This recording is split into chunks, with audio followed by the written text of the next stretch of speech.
What up, y'all? My name is Jade Fox, and this is the Madeyoulooks channel. And first and foremost, I need to apologize if you hear some echoing. We put the 30-day notice in for the studio. Don't know what happened right there, but that's also part of the problem. But yes, it's very empty in here, so I apologize for that. But today we're going to be getting into this article that I read on Vogue titled "The 15 Essential Items Everyone Should Own by Age 30." Now, as someone who's 30, I want to weigh in on this. I want to actually go through this with y'all because I want to know what you think as well. And obviously, you know, with a lot of these articles that come out when it comes to like, you know, the things that every woman needs or every person needs by whatever age, usually that's, you know, one aesthetic in mind, one style in mind. And so I'm going to also like try and take this from like a mask perspective. So let's go ahead and get into this thing. Personal style wise, your 30s will arguably be the chicest decade to date, where classic wardrobe staples shine and proper fit is of the utmost importance. See, what's her name who wrote this? Laura, you kind of did that. I agree with that statement. I feel like your 30s is like usually the point where you, even though you may be trying different things out, you kind of have a good idea of what your style is. And you know, you've got your go-to brands, you've got your go-to pieces. And so I feel like with it being your chicest, I would say, I think that's kind of like the first decade of like you dedicating yourself to an adult look, whereas most of the time you kind of like just have your regular style, have your regular fits, and then you dress up kind of like on an as needed basis. Obviously this is different depending on where you are, depending on where you work even, but I do feel like your 30s is when you kind of commit to the put togetherness of, you know, an outfit. And so let's go ahead and get into the first thing. They say the white tee capsule collection. So just a white tee. The value of a well curated white t-shirt collection is unparalleled. There's a reason as to why it's front and center. Pair with quite literally anything in your closet and expect great results. I would agree with this. I have a lot of white t-shirts. I feel like white t-shirts though are pretty much the basis of 80% of the things that I wear. If it's not something that I'm wearing underneath a jacket or just another shirt, then it is the piece itself, you know, with some simple jeans and like maybe, you know, a hat or something like that. So I would agree with that. I think that white t-shirts are undefeated. And if you can have a collection of them, please do. I have some that are short, cropped, boxy, more slim fitting, because you really never know what kind of t-shirt you're gonna need based on the occasion. As I mentioned, like sometimes they're undergarments and sometimes they're front row center, and so that's why I like to have a little collection. And so I would agree with this, but moving forward, I'm going to try to not center my wardrobe as the basis of like, are these good recommendations up or not? But I feel like you can't go wrong with a white t-shirt. You just can't. So next, the polished topper. Worn as a layering piece or standalone, a crisp button-up shirt is the ideal outfit topper for a day at the office, tucked into your favorite trousers, or seaside on the beach as a cover-up. Versatility knows no limits. The versatility tip is real, but that's the thing. I feel like with these lists, it's like, it's with a certain person in mind. You know what I mean? Like not everyone's job is an office job. Like you going into the office, maybe you going into a factory, maybe you going into your living room, and maybe you know, going into a more creative space, and maybe you going to a cafe. And so that's why I say like to have the assumption that like, oh, of course you're going to want to button down for your office looks, but also your more casual kind of like off duty looks. I feel like it's just not really applicable to everybody. So I don't think you need a button down. I don't think. But you're 30 though.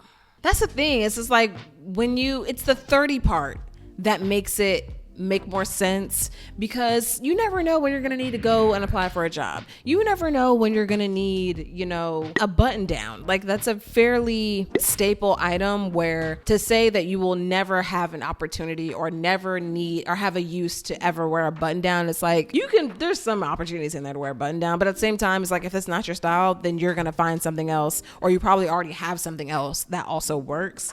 So I'm going to disagree. I don't think that you need a button down, as long as you kind of have something that fits the same purposes of a button down within your style, of course. The flattering fit. Oh, not the Burke.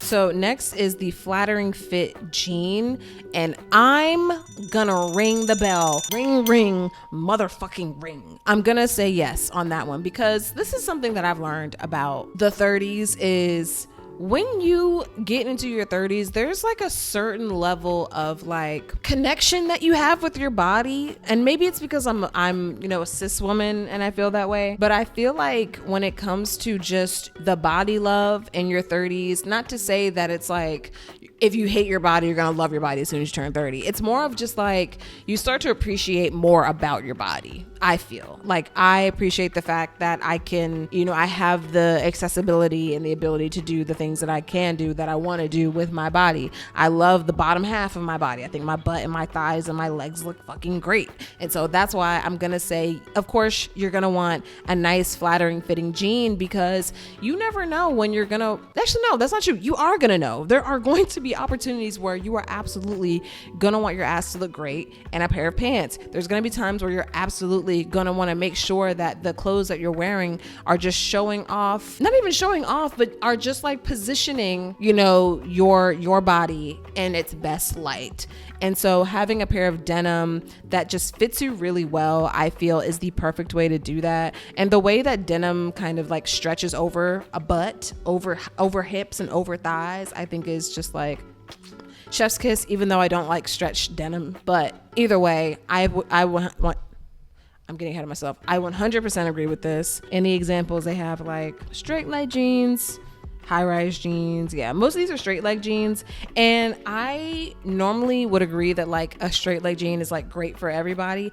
But I have learned on this channel, y'all like my hair? I realized I never even said anything about it. I like a non-stretch, rugged, straight leg jean. But that is what looks good on my body. To me, someone else who has a different body, for them to get to a spot where they like how something looks on them, it may not be through a non-stretch straight leg jean. It may be through a stretchy wide leg jean, or a stretchy skinny jean, or a non-stretchy flare jean, like whatever. And so that's why I feel like regardless of the fit necessarily, I think that it should just be really flattering on you, because why not? You know, it's kind of like the freakum dress across all genders, is a really nice pair of jeans that hugs your booty in a really nice way, and just looks really good. Next up is the updated work tote. Treat yourself and upgrade your old work bag with a chic and colorful tote, the perfect catch-all bags at the day at the office and into after work drinks. I don't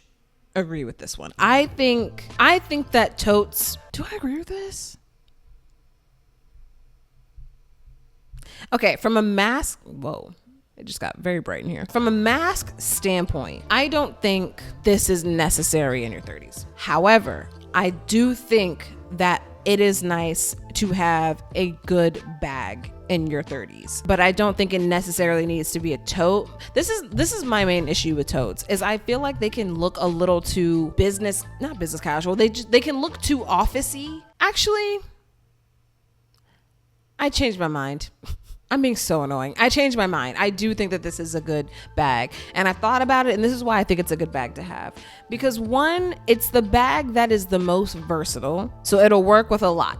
Okay? Meaning it will eliminate your want or desire to have a bunch of different bags for a bunch of different types of outfits if you can have one bag that's versatile enough to go with a bunch of things. Work included, as well as casual and other like bar moves, things like that. So yes, on that front, I agree. But also, I find that work totes tend to look kind of like dated with casual looks sometimes. Not all the time, sometimes. Like my Telfar bag, for example, I have the medium, the large, and I have the little baby.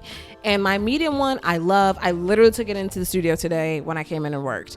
But my issue with the medium bag, and that is pretty much what this is talking about, it's an updated work tote, is whenever I take that bag and I put it with something that is just not for work, it looks like a 2000s big tote outfit moment, which to me isn't the best look. And so that's where my issue comes in. Like, I think the little baby is better for casual, better for going out, and then the medium is great for everyday and work, but that's about it. So this one, I'm kind of on the fence, for real. And the next is the long-lasting leather jacket.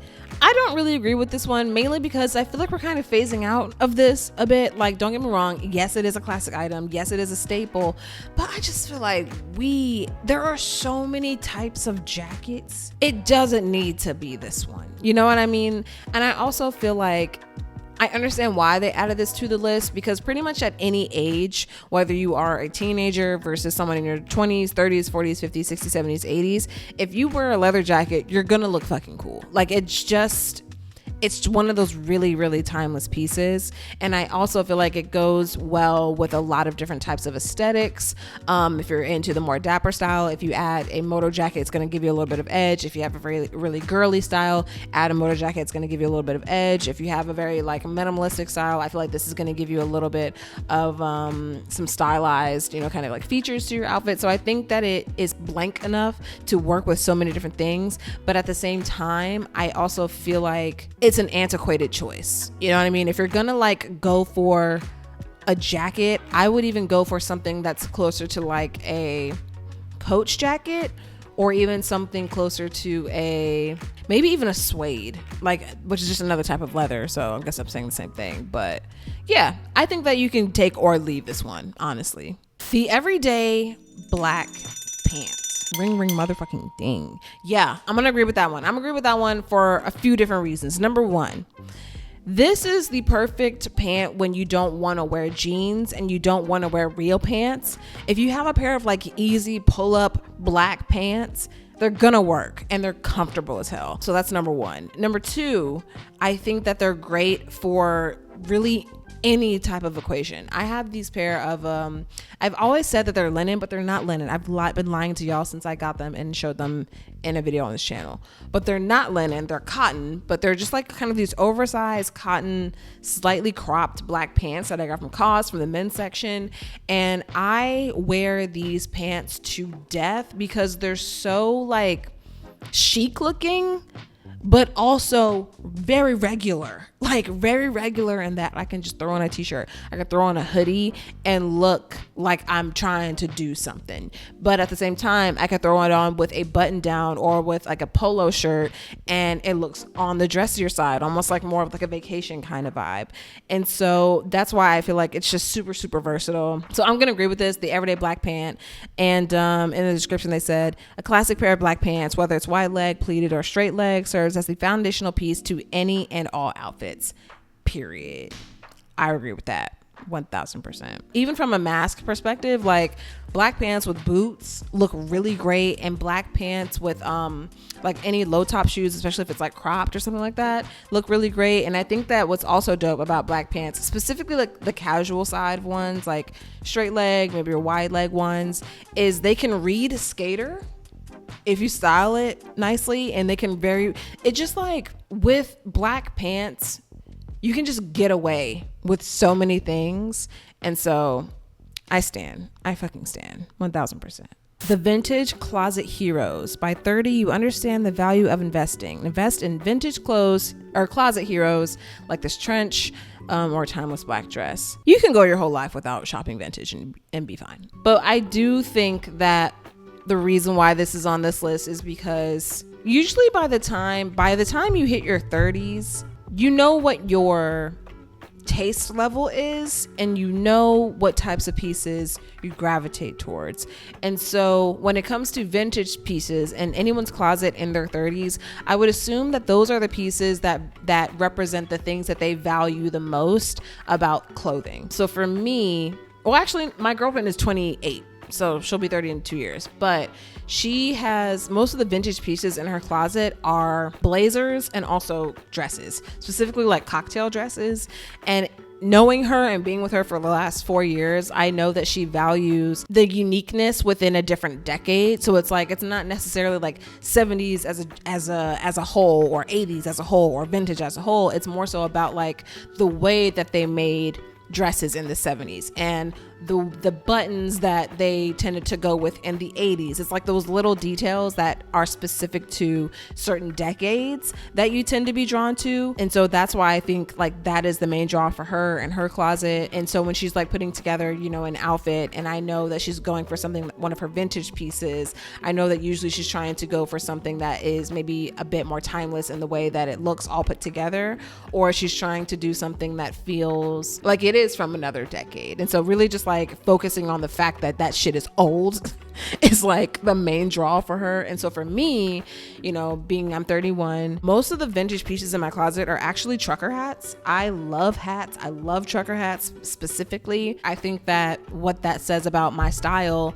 because most of the vintage pieces in my closet are trucker hats, is that I value uniqueness in graphics. I value like typography, design in my clothing, aesthetically speaking, not necessarily construction wise. And so, yeah, I agree. I think that when you get to your 30s, you tend to have a bit more of like a consciousness behind the clothes that you put on. Like you're not just putting them on because of the, I mean, I hope not, but you're not just putting them on like because of the brand. You're not just putting it on because, you know, I don't know, your favorite Instagrammer had it. Like usually by the time you hit your 30s, whatever's in her closet is like representative of something that is a little deeper about you as a person and you and the things that you value and the creative parts of your life as well. So I agree with that. But once again, you can go your entire life and never have anything vintage and you won't die. White sneakers. I would agree with that. I mean, I don't even really need to go too much more into that one. We don't need to talk too much about that. But a white sneaker, a basic white sneaker,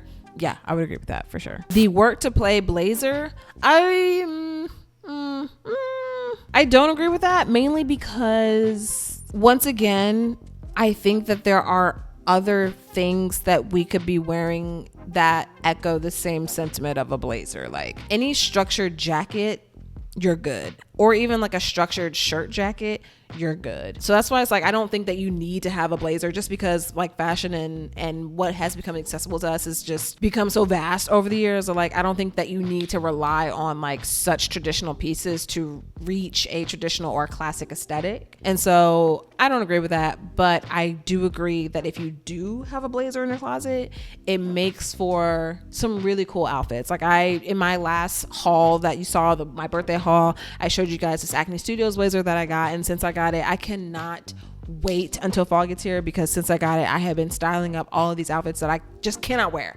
I just cannot wear them right now because it's just way too hot. But once I can, like, you will be seeing those outfits with that blazer a whole lot. And so I think that blazers are fun. I think that blazers, if you are someone who likes menswear, if you're someone who likes structured jackets and things like that, I think it's fun. I think it's a cool thing to have in your closet for sure. The wear everywhere black boots. Yeah, I would agree with that for sure. I wear black boots all year round. I think that black boots are the perfect, it's like if you were to have only 3 pairs of shoes for your entire life, I would say a pair of white and black sneakers or white and gray sneakers, black boots, and then a high top sneaker. Not to mention, like, living in Portland, people take their boot game very seriously, because a lot of people tend to wear the Blundstones boots.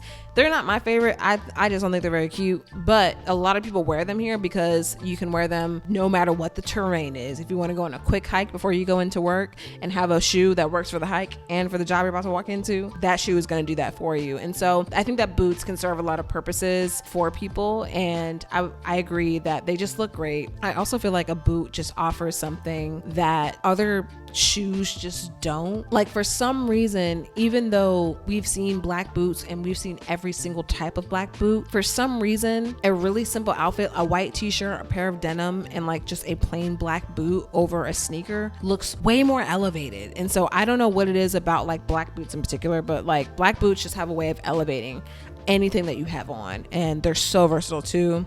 I agree with that, and I spent my money on that one. The cocktail dress, I mean, I guess so. I mean, if you wear cocktail dresses, if you wear dresses, if that's your thing, as most of us on here, we don't be doing that. But I do think that it's good to have that go-to thing for the occasion, you know, whether that be the navy suit or the cocktail dress. If you have that go-to, I'm going to a fancy thing, let me go put on my fancy outfit. If that's a cocktail dress for you, then that makes sense. But if that's a suit for you, then that makes sense. For me, I would say that like a pair of nice black slacks and a button down is probably like my go-to cocktail dress. That's like my version of a cocktail dress. And so, yeah, I would agree. I think that everyone should have like that go-to dressed up like fit that they wear, that they know it's not going to give them any issues. They know that it's going to be clean, it's going to look good, it's going to fit the occasion, and it's going to work every single time.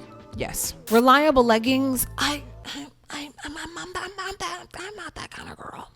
I'm not that kind of girl. So I'm gonna say no. Also, actually, I keep changing my damn mind because I keep trying not to center my own style. But honestly, it's like, I understand, you know, I feel like there are different versions of what the reliable leggings are for people. So it's like for this person, it might be just a regular pair of leggings, but for this person, it might be a pair of biker shorts. For this person, it might be a pair of like slim fit joggers or something like. But either way, like if we're talking about something that could work for working out, chilling at home, running around doing errands, something that's comfortable, easy, you know, don't gotta think too much about it, just throw them on, they're gonna look okay. Yes. Then I'm agree with the leggings. If it's not the leggings and it's the biker shorts, then it's the biker shorts. If it's not the biker shorts for you and it's the sweatpants, then it's the sweatpants. But either way, having like a reliable kind of like higher quality piece that you're just gonna be throwing on and off. Really, when it comes to your 30s, you just don't want to think too much about what you got to put on. Okay, it's too much going on in a day. The little black swimsuit. No, I mean, I can't swim, so I'm a little triggered reading this. I'm gonna say no, I don't think you need a little black swimsuit. I think that in 2022, I'm sure Fenty, you could just put on some Savage Fenty and call that a bathing suit. I mean, we wear lingerie in our outfits. We wear bikinis, tops as our outfits too. And so that's why I'm just like, it doesn't need to be a little black swimsuit. It could be literally whatever. You don't even really need a swimsuit, to be honest. That's just my opinion. Like the amount of times I've used just a sports bra to swim in, but I'm not a fish. I don't need to be in water. I'm not near water a whole lot in my life, so it's just also not part of my lifestyle. The mature underwear. What is that? Explain to me, Vogue. What is that? Clear out your underwear drawer of decades past and make room for something slightly more elevated, like an all black pair of Skims or cozy cotton sets by Arcas.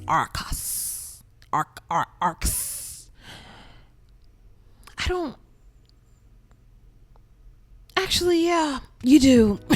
You do. I think a lot of this is just telling your closet to grow up, you know? I think a lot of this article is looking at the things that you've had for years, looking at the things that you had, maybe that your ex bought you, those socks that have holes in them, the bottom, those underwear that got a hole in that weird spot, you know, that shirt with that weird stain on the collar. I think it's basically saying it's time to get all of those items and say grow up, you know what I mean? And I would agree that it's less of like you're an adult now, so you need to wear these things. It's less of that and more of speaking to like where you are at in your life. You know, usually everyone's in a different boat, everyone has different circumstances, but usually by the time you get to 30, you just want better for yourself. You know what I mean? Like you just want to indulge a bit. You know, there's a reason why they say like you're in your 30s is when you gain a lot of confidence, and I think that comes from a lot of self-love. You spent the last 30 years figuring out who you are, and so when you get to your 30s and you've got a way clearer idea of who that is, you kind of want to celebrate that person in whatever ways that you want. And in my case, I've definitely upgraded my underwear drawer. Okay, I went to Target and I got the finest. Honey. Yeah, I've definitely upgraded my underwear. I've definitely upgraded my socks, but that's just because I want what's best for my ass and my crack. That was graphic. I'm sorry. The understated yet elevated jewelry. I would also agree with this. There is something very polished about a look with jewelry. Jewelry adds that certain level of shine depending on, you know, your skin tone, and if your jewelry is like corresponding with your skin tone, it'll give you an extra little twinkle in your eye. And I'm being so serious when I say that. Like, it literally like brings out your eyes, it brings out certain features in your face and your hair and all of that. And so I think it's just it's like if you've ever like been romantically interested in a woman in her 30s, there's a certain level of like attention to detail that is very attractive, and people in their 30s tend to show that in the details in their outfits, in the details in their makeup, in their hair, in the way that they speak, in the way that they speak about themselves. It's you start to understand that those little things matter. And so yeah, I would agree that having some elevated jewelry, understated elevated jewelry, yeah, for sure would work. And is that the last thing? That's the last thing. Okay, Vogue for the most part, I agree with a lot of these. I have a lot of these items. Y'all let me know what y'all think of this. Do you think that the article was being a little like one-sided in the way that they were kind of recommending these things? Or do you felt that, you know, it was a good explanation of and a good list of items that you think that are genuinely useful and make sense for, you know, today's 30-year-old? You let me know in the comments. But yeah, concluding thoughts, I agree with it. I'm on board. I have a lot of the items. And yeah, I will link this article in the description below if you would like to read it for yourself. And on that note, I will see y'all in the next one. And do not forget, wear what you want, wear what you like, wear it out.